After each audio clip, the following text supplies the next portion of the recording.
Good morning students.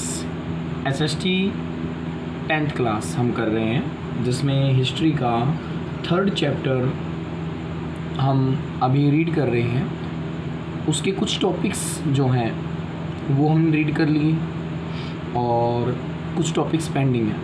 पिछले जो topics थे उसमें हमने अब तक ये पढ़ा है कि किस तरह से दुनिया के अलग अलग देश आपस में जुड़ते जा रहे हैं, अलग अलग चीज़ें उनको आपस में जोड़ने का काम कर रही हैं।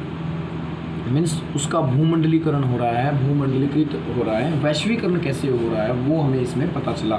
हमने लास्ट जो टॉपिक किया था उसमें ये देखा कि किस तरह से एक छोटी सी बीमारी जो जानवरों के अंदर थी उसने अफ्रीका की अर्थव्यवस्था को बदल कर रख दिया, वहाँ के जनजीवन को बदल कर रख दिया। जिन्हें मजदूरी के बारे में कुछ नहीं पता था, जो मजदूरी शब्द से भी अनजान थे, उन्हें मजदूरी करने पर मजबूर कर दिया गया। किसने? रिएंडर पेस्ट नामक एक बीमारी ने, जो मवेशियों के अंदर आई थी 1890 के दशक के अंदर। और इस तरह से वहाँ पर यूरोपीय जो उपनिवेश थे, औपनिवेशिक शासन था, वो बढ़ता गया। उन्होंने उनका शोषण किया, वहाँ के लोगों को मजदूरी करने पर मजबूर कर लिया। और मजदूरी के रूप में करवाते क्या थे? खानों में काम करवाना, अलग अलग बागानों में काम करवाना। ऐसा ही सिस्टम भारत के अंदर भी देखा गया। भारत के भी न जाने लाखों लोग, किसी को त्रिनिदाद का एरिया है वहाँ पर भेज दिया गया, किसी को असम के चाय के बागानों में भेज दिया, किसी को अफ्रीका भेज दिया खान वगैरह में, किसी को कहीं पर भेज दिया गया। पर ऐसे उनको प्रलोभन देकर उनसे एक एग्रीमेंट मीन्स गिरमिटिया मजदूर के रूप में उनको गिरमिटिया मजदूर बनाकर उनको बाहर भेजा जाता था। और बहुत सारे लोग वहाँ पर मतलब रहने लग गए, क्योंकि उन्हें लगा कि अब उन्हें अपने देश में इतना ज़्यादा स्रोत नहीं नज़र आए, तो वहाँ पर होकर रहने लग गए। कुछ लोगों ने जैसे जो कैदी की तरह मजदूरी करते थे, इतना अच्छा उनको सुविधाएं नहीं थी, उन्होंने भागने की कोशिश की, कुछ जंगलों में भाग गए, कुछ पकड़े गए तो उनको सज़ा मिलती थी। तो इस तरह का माहौल बना हुआ था। आज हम जो टॉपिक करेंगे वो पढ़ेंगे विदेश में भारतीय उद्यमी। उद्यमी का मतलब जो होता है उद्योगपति, हम जिसको बोल सकते हैं। देखो, हमें ये पता है कि भारत में पैसा पहले से ही था। तो उस समय में भी, अंग्रेज़ों के समय में भारत में बहुत ज़्यादा पैसा था। बहुत सारे ऐसे व्यापारी थे, उद्यमी थे, जिनके पास अच्छी मोटी रकम थी। तो वो उस पैसे का यूज़ कुछ लोग तो यहीं कर रहे थे, जिनसे यहाँ यूज़ नहीं हो रहा था, उन्होंने बाहर पैसा लगाना शुरू कर दिया, विदेशों में अपने उद्योग स्थापित करने का शुरू कर दिए, या कुछ और तरह के काम धंधे शुरू कर दिए। तो चलिए देखते हैं किस तरह के विश्व बाजार के लिए खाद्य पदार्थ व फसलें। यहाँ से आज हमारा टॉपिक शुरू हो रहा है। विश्व बाजार के लिए खाद्य पदार्थ व फसलें उगाने के वास्ते पूंजी की आवश्यकता थी। अब देखो, अगर विश्व बाजार पूरी दुनिया का जो बाजार था, उसमें जो खाद्य पदार्थ और जो फसल हैं, उसके खाद्य पदार्थ भी चाहिए वहाँ पर और फसल भी चाहिए, फसलें भी वहाँ पर अच्छे से उपलब्ध होनी चाहिए। तो इसके लिए क्या चाहिए? पैसा चाहिए। बड़े बागानों के लिए तो बाजार और बैंकों से पैसा लिया जा सकता था, लेकिन छोटे मोटे किसान क्या करते हैं? बड़े बड़े बागान जो थे वो पैसा ले सकते थे, कहाँ से? बैंक वगैरह से लोन मिल जाता था। आज भी ऐसे ही है, जो गरीब लोग होते हैं उनको आसानी से लोन नहीं मिलता, पैसे वाले लोगों को लोन आसानी से मिल जाता है, झट से मिल जाता है। तो वही सिचुएशन पहले भी थी। यहीं से देसी साहूकार और महाजन दृश्य में आते हैं। तो यहाँ से फिर किनको मतलब कौन उभर कर सामने आया? साहूकार, जो देसी साहूकार थे, छोटे मोटे साहूकार थे, और जो महाजन होते थे जो पैसा देते थे ब्याज पर। क्या आपने शिकारीपुरी, श्रॉफ, नुट्टू कोटई चटियारों के बारे में सुना है? ये उन बहुत सारे बैंकरों और व्यापारियों में से थे जो मध्य एवं दक्षिण पूर्व एशिया में निर्यातोन्मुखी खेती के लिए कर्जे देते थे। इनका कहने का मतलब है, इन जो हमने पढ़ा ना, शिकारीपुरी, श्रॉफ, नट्टू कोटई चटियारे, ये बड़े बड़े मतलब ये साहूकार के रूप में हैं। ये ऐसे बैंकरों के रूप में कहाँ थे जिनके पास बहुत अच्छा पैसा था। और ये पैसा कहाँ लगाते थे? ये मध्य एशिया या दक्षिण या पूर्व एशिया के अंदर जो निर्यातोन्मुखी खेती होती थी, निर्यात करने के लिए। अब देखो, हमारे देश की बात नहीं कर रहे हम, हमारे देश से अलग जो दूसरे एरिया हैं, उन एरियाज़ में, दूसरे देशों के अंदर जो खेती की जाती थी, कैसी खेती? निर्यात वाली, कि ऐसी फसल उगाना जो दूसरे वहाँ मान लो इसमें म्यांमार में कोई फसल उगाई जा रही है, अब उस फसल को उगाकर कहाँ भेजा जाएगा क्या पता, उसको ब्रिटेन भेज दिया जाए। तो ऐसी ऐसी जो फसलें थी उनको हम निर्यातोन्मुखी बोलते हैं, निर्यात करने वाली फसलें, ठीक है। तो ऐसी फसलों के लिए कर्जे की ज़रूरत होती थी उन किसानों को, तो कौन देते थे, हमारे यहाँ की कुछ जो व्यापारी थे या जो कुछ बैंकर की तरह काम कर रहे थे वो, ठीक है।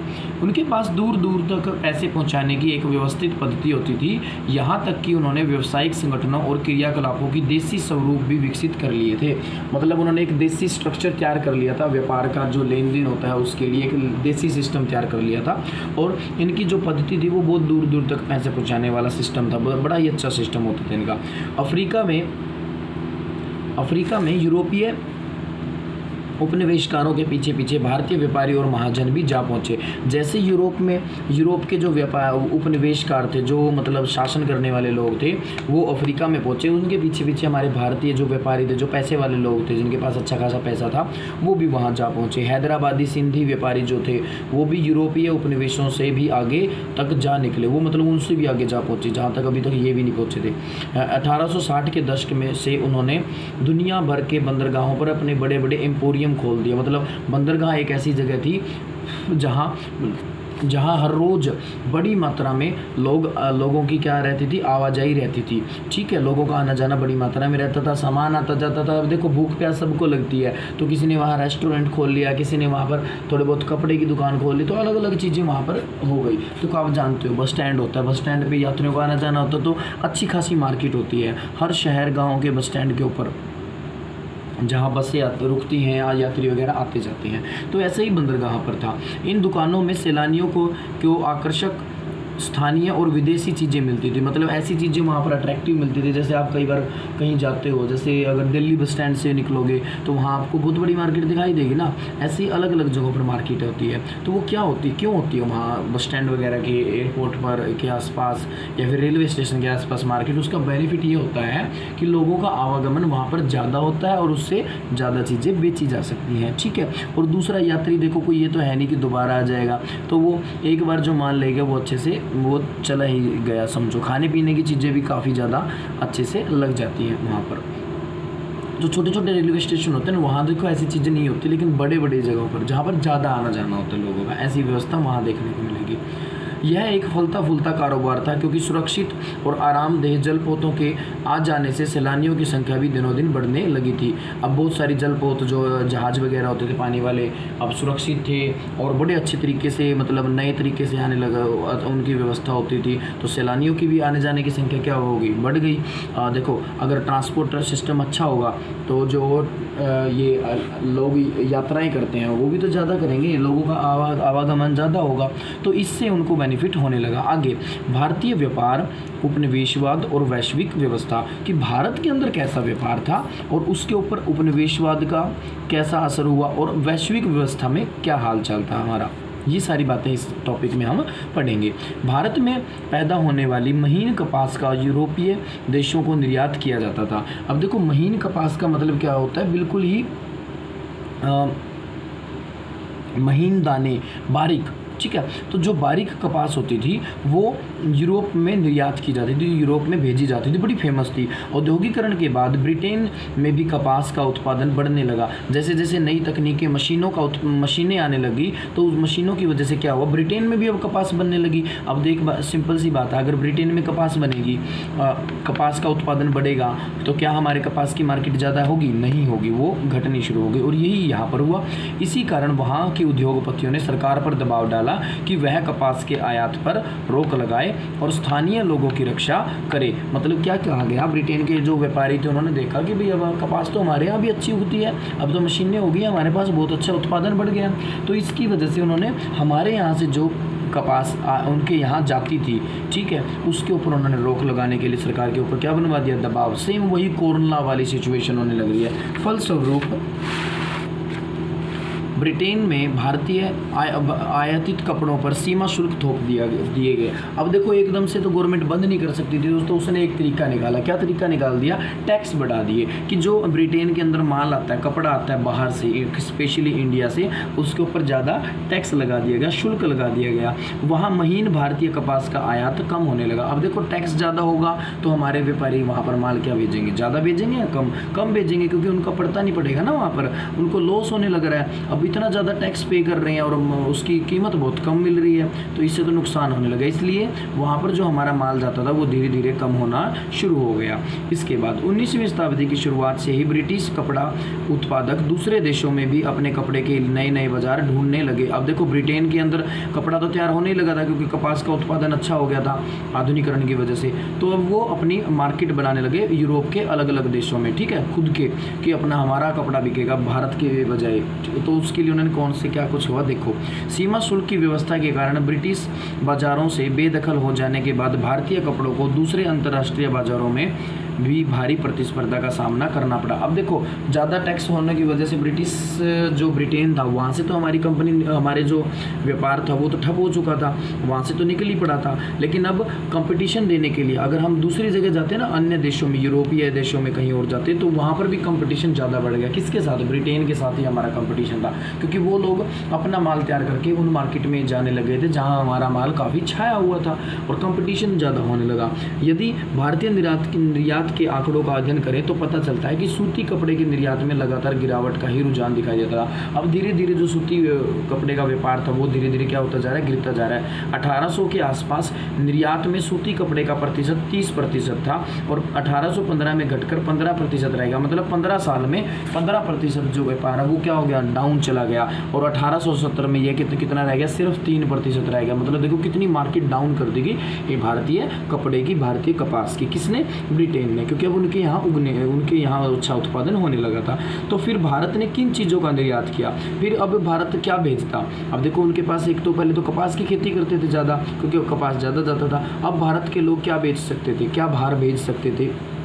उसके लिए क्या किया गया देखो। अब क्या है, आंकड़ों के माध्यम से फिर एक नाटकीय कहानी सामने आती है कि जो अगर आंकड़े देखें तो हमें एक स्टोरी से पता चलेगी। निर्मित वस्तुओं का निर्यात घटता जा रहा था, उतनी ही तेजी से कच्चे माल का निर्यात बढ़ता जा रहा था। अब देखो कपास जो थी ना, कपास से जो कपड़ा तैयार होता था, बारीक कपास से मतलब बारीक सूत तैयार होता था, वो तो बंद हो गया, ठीक है। लेकिन अब क्या होने लग रहा था? अब कपड़े की बजाय कच्चा माल, मतलब जो मटेरियल तैयार होता था ना, प्रोसेसिंग विनिर्मित होकर जो सामान तैयार होता था, वस्तुओं की बजाय वस्तुओं से जुड़ा हुआ कच्चा माल यहाँ से भेजा जाने लगा। तो 1812 से 71 के बीच कच्चे कपास का निर्यात 5% से बढ़कर 35% हो गया। देखो 12 से 71 के बीच लगभग हम एक राउंड फिगर में अगर इसको माने तो 60 साल के अंदर लगभग कितना बढ़ गया? ये 60 साल के अंदर देखो काफ़ी ज़्यादा बढ़ गया ना। 5 से 35 हो गया, मतलब 5 to 35 में चेंज हो गया। इसका मतलब कितना चेंज हो गया? लगभग 30% चेंज आ गया, ठीक है, प्रतिशत तक पहुंच गया था। कपड़ों की रंगाई के लिए इस्तेमाल होने वाले नील का भी कई दशक तक बड़े पैमाने पर निर्यात होता रहा। अब कपड़ों की जो रंगाई करने के लिए नील की ज़रूरत होती है ना, वो भी हमारे देश से वहाँ पर निर्यात होने लग रहा था, मतलब उसका भी निर्यात बड़े पैमाने पर हो रहा था। बाद में ये बात अलग है कि इसके ऊपर भी रोक लगा दी गई थी बीच में। अब हमारा जो नील था ना, उसका एक डिफरेंस ये था कि हमारे नील के अंदर जो कपड़े तैयार होते थे उसमें शाइनिंग होती थी, चमक होती थी। लेकिन जो और जगहों पर नील तैयार होता था उसमें इतनी ज़्यादा शाइनिंग नहीं होती थी। जैसा कि आपने पिछली कक्षा में पढ़ा ही था, 1820 के दशक से चीन की बड़ी मात्रा में अफीम का निर्यात भी किया जाने लगा। अब चीन को क्या किया जा रहा है? अफीम भेजी जा रही है। अब चीन के यहाँ अफीम भेजी जा रही है, ठीक है। कुछ समय तक तो भारतीय निर्यात में अफीम का हिस्सा भी सबसे ज़्यादा रहा। अब देखो 1820 के आसपास क्या कहते हैं कि चीन में अफीम की ज़रूरत पड़ रही थी, अफीम ज़्यादा भेजा जा रहा था। तो इसकी वजह से हमारे देश में चीन का निर्यात भी क्या हुआ? ज़्यादा बढ़ा। अब चीन का निर्यात बढ़ेगा तो चीन की फसल भी ज़्यादा से ज़्यादा होगी।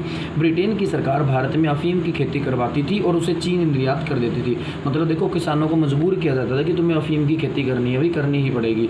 अफीम के निर्यात से जो पैसा मिलता था उसके बदले चीन से ही चाय और दूसरे पदार्थों का आयात किया जाता था। अब बदले में ब्रिटेन चीन से क्या लेता था, एक तो चाय ले लेता था और दूसरा क्या लेता था, और अदर प्रोडक्ट्स उनसे ले लेता था। 19वीं शताब्दी में भारतीय बाजारों में ब्रिटेन औद्योगिक उत्पादों की बाढ़ ही आ गई। अब जो भारत का बाजार था ना, भारत की मार्केट थी, यहाँ पर अब कौन आ गया, पहले तो यहीं का प्रोडक्ट था, लेकिन अब विदेश जो ब्रिटिश औद्योगिक उत्पाद था, वहाँ पर जो मशीनों से मटेरियल तैयार होता था वो भी अब हमारे देश में आकर बिकने लग गया। मतलब इतना ज़्यादा हो गया कि एक तरह से बाढ़ मान सकते हैं।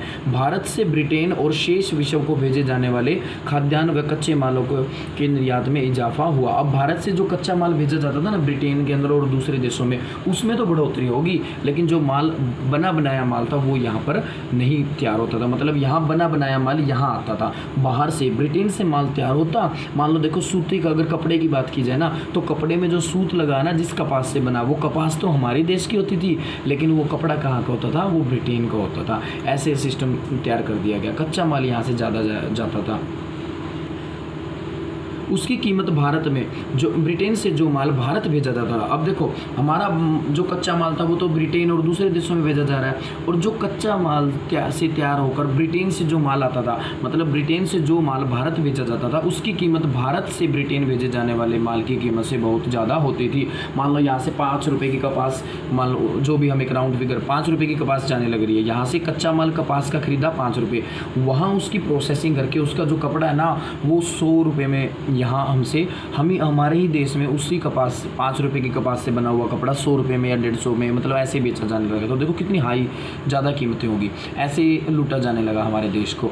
भारत के साथ ब्रिटेन हमेशा व्यापार अधिशेष की व्यवस्था में रहता था। व्यापार अधिशेष का मतलब क्या था कि ये जो भारत है ना, उससे तो हमारा मतलब ये है अधिशेष, बचा हुआ, व्यापार में जो बचा हुआ होता है ना, जो चीज़ें बचा हुआ लाभ वो हम भारत से निकालेंगे, ऐसा काम सोचता था। इसका मतलब यह है कि आपसी व्यापार में हमेशा ब्रिटेन को ही फ़ायदा रहता था। तो जो भी व्यापार होता था ना भारत के साथ इनका, उसमें फ़ायदा किसका होता था, ब्रिटेन का होता था, हमारा कोई फ़ायदा नहीं होता था। यहाँ से कच्चा माल लेके जाते तो भी इन्हीं को फ़ायदा, या वहाँ से बना बनाया माल हमारे देश में बेचते तो भी इन्हीं को फ़ायदा, हमें कोई फ़ायदा नहीं, हम नुकसान की तरफ बढ़ते जा रहे हैं।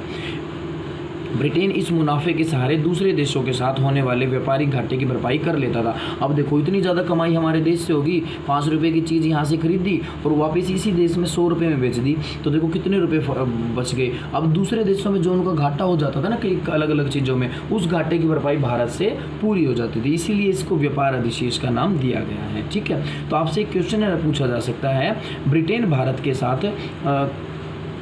ब्रिटेन हमेशा भारत के साथ किस तरह का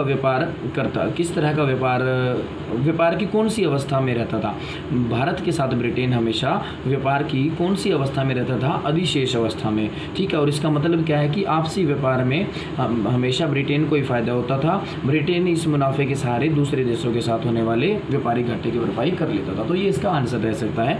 आगे, बहुपक्षीय बंदोबस्त ऐसे ही काम करता है, मतलब बहुपक्षीय बंदोबस्त ऐसे ही तो काम करता है। बहुपक्षीय बंदोबस्त का मतलब क्या होता है, अलग अलग जगहों से अरेंजमेंट करना। ठीक है, अलग अलग जगहों से अब जब हम काम निकलवाना शुरू कर देते हैं तो उससे बहुत ज़्यादा फ़ायदा होता है, और वो इसी तरह से काम करता है। इसमें एक देश के मुकाबले दूसरे देश को होने वाले घाटे की भरपाई किसी तीसरे देश के साथ व्यापार में मुनाफा कमाकर करा दी जाती है, मतलब कमाकर की जाती है। अब मान लो देखो एक देश के मुकाबले दूसरे देश को होने वाले घाटे की भरपाई, अब ब्रिटेन को घाटा कहाँ हो रहा था, मान लो फ्रांस के अंदर व्यापार कर रहे हैं, वहाँ घाटा होने लग रहा है, तो उसकी भरपाई कहाँ से होगी, तीसरे देश में होगी, भारत के अंदर उसकी भरपाई होगी, तो उनको हो गया ना मुनाफा। ठीक है, इस तरह से इसी को बोलते हैं बहुपक्षीय बंदोबस्त। ठीक है, तो बहुपक्षीय बंदोबस्त क्या है, मतलब एक ऐसी व्यवस्था, एक ऐसा बंदोबस्त जिसमें एक देश के मुकाबले दूसरे देश को होने वाले घाटे की भरपाई किसी तीसरे देश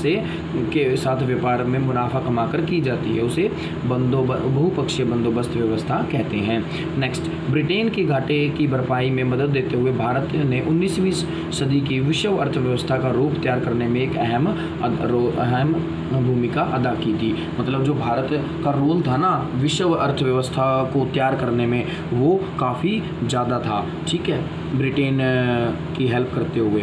तो ब्रिटेन के व्यापार से जो अधिशेष हासिल होता था, अब ब्रिटेन के व्यापार से जो अधिशेष हासिल होता था, जो मुनाफा हासिल होता था, उसे तथाकथित होम चार्जेस, देसी खर्चे का निपटारा होता था। अब उससे क्या होता था, होम चार्जेस, जो देसी खर्चा है, मतलब घर जो उनके घरेलू खर्चे होते थे उसके ऊपर उसको यूज़ कर लिया जाता था। इसके तहत ब्रितानी अफसरों और व्यापारियों द्वारा अपने घर में भेजी गई निजी रकम भारतीय बाहरी कर्जे पर ब्याज और भारत में कर चुके ब्रितानी अफसरों की पेंशन आदि शामिल थी। मतलब देखो, ब्रितानी अफसर का मतलब क्या है, जो ब्रिटेन के अफसर थे, ठीक है, ये जो ब्रिटेन है ना, ब्रिटेन के जो यहाँ ऑफिसर काम करते थे, वो रिटायर होकर चले गए, उनकी पेंशन जो देनी है वो भी इसी अधिशेष से हो जाती थी, ठीक है। उनके जो और खर्चे होते थे, जो व्यापार इनके जो अफसर होते थे और जो व्यापारियों द्वारा अपने घर पे मतलब भेजी जाती थी, जो अलग अलग चीज़ें, उसकी जो रकम भेजी जाती थी, वो सारे भी यहीं से फ़ायदा होता है। मतलब कुल मिला के ये कह सकते हैं, वो अपने जो पर्सनल खर्चे थे ना, हर तरह के जो खर्चे होते हैं उनके,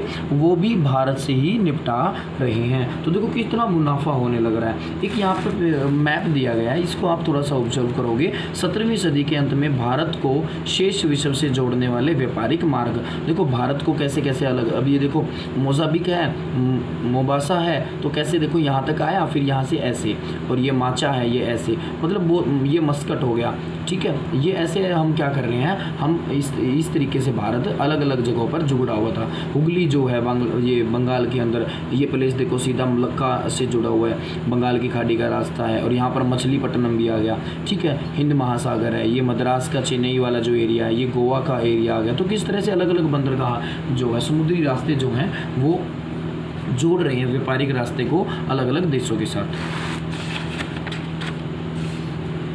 तो ये था हमारा जो सेकंड टॉपिक था, वो कंप्लीट हो गया। इसमें जो आज हमने पढ़ा वो देखा हमने, इसमें पढ़ा एक तो कि जो व्यापारी थे भारत के, जिनके पास कुछ अच्छा पैसा था, उन्होंने किस तरह से विदेशों में जाकर उस पैसे का यूटिलाइज किया, अलग अलग जगहों पर, बंदरगाहों पर अपनी दुकानें खोली, ठीक है। और जो दूसरे देशों में, एशिया के जो अन्य देश थे, वहाँ पर जो खेती की जाती थी, कौन सी, निर्यातोन्मुखी, ठीक है, जो निर्यातोन्मुखी खेती की जाती थी, उसके लिए हमारे यहाँ के व्यापारियों ने पैसा कर्जे के रूप में देना भी शुरू किया। तो इस तरह से हमारे उद्यमी निवेश करते थे, इन्वेस्टमेंट करते थे। फिर हमने भारत के अंदर जो भारत का जो व्यापार था वो देखा कि किस तरह से भारत एक मतलब पूरी दुनिया के अंदर एक नंबर 1 होता था व्यापार के अंदर। उसको धीरे धीरे ब्रिटेन की औद्योगिक क्रांति की वजह से बारीक कपास का जो कपड़ा था फेमस होता था, उसकी मार्केट कैसे डाउन हो गई, उसमें कैसे गिरावट आई, और फिर धीरे धीरे किस तरह से यहाँ से कच्चा माल लेकर जाते थे ब्रिटेन, और उस कच्चे माल से बनाकर कपड़ा हमारे ही देश में महंगे दामों में बेचा जाता था, और इससे इतना मुनाफा होता था कि वो अपने दूसरे देशों में होने वाले घाटे को पूरा कर लेते थे। और इसके अलावा जो बच जाए, उसके बाद भी इतना पैसा बच जाता था कि अपने खर्चे भी पूरे कर लेते थे। ये सब हमने आज इसमें पढ़ा है। नेक्स्ट जो टॉपिक है हमारा, वो थर्ड टॉपिक है मेन, और उसके अंदर कुछ सब टॉपिक्स होंगे। इसमें जो सब टॉपिक्स होंगे बेटा, वो टोटल लगभग 5 सब टॉपिक्स हैं। तो मैं आज आपको इसमें एक ही सब टॉपिक, एक या 2 सब टॉपिक करवाने की कोशिश करूँगा, ताकि आपकी ये हो जाए।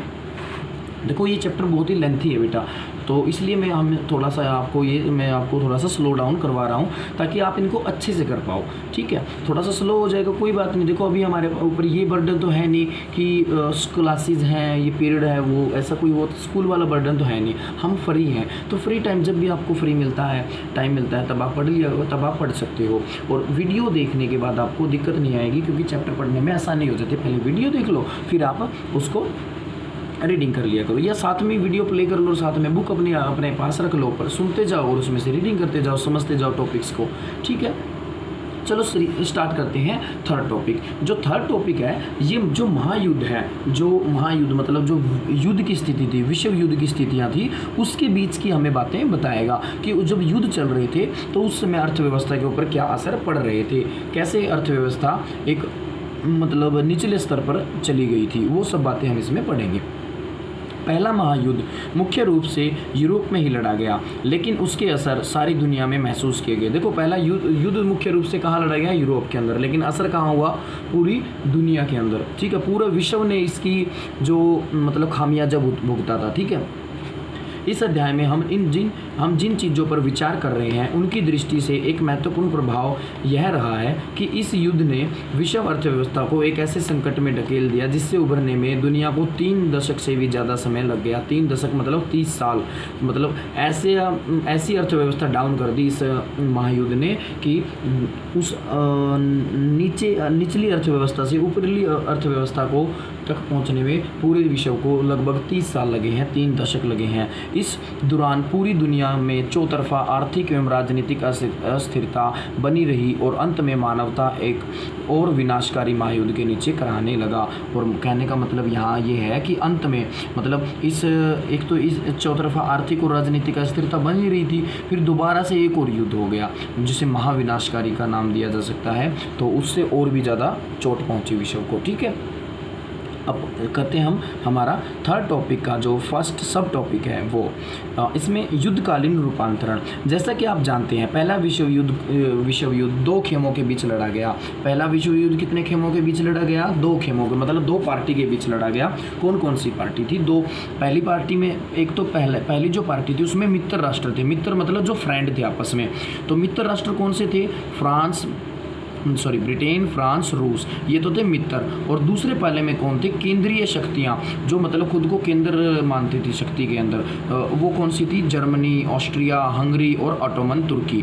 ठीक है, ऑटोमन तुर्की जो थी। तो आपको याद रखना है पहला विश्व युद्ध किन 2 खेमों के बीच लड़ा गया? पहला विश्व युद्ध 2 खेमों के बीच लड़ा गया, जिसमें एक में तो मित्र राष्ट्र थे और दूसरे में केंद्र शक्तियां थी। मित्र राष्ट्र के अंदर ब्रिटेन, फ्रांस और रूस थे और दूसरे पाले में केंद्रीय शक्तियां यानी कि जर्मनी, ऑस्ट्रिया, हंगरी और ऑटोमन थे। अब एक खास बात बता दूं बेटा, आपको इनमें कहीं पर भी क्या नहीं दिखाई दे रहा? अमेरिका नहीं दिखाई दे रहा। किसी के मन में आया भी होगा कि सर इसमें अमेरिका क्यों नहीं है? अमेरिका पहले विश्व युद्ध में नहीं था बेटा। लास्ट टाइम में थोड़ी सी उसने एंट्री करने की कोशिश की थी, मतलब लास्ट टाइम में उसने एंट्री की। अब वो क्यों नहीं था? वो हथियारों का ज़्यादा फ़ायदा उठा रहा था। वो इन देशों को क्या कर रहा था? कर्जा देने लग रहा था। ठीक है, इन देशों को वो अपना पैसा दे रहा था कि भाई तुझे पैसे की ज़रूरत है, ले भाई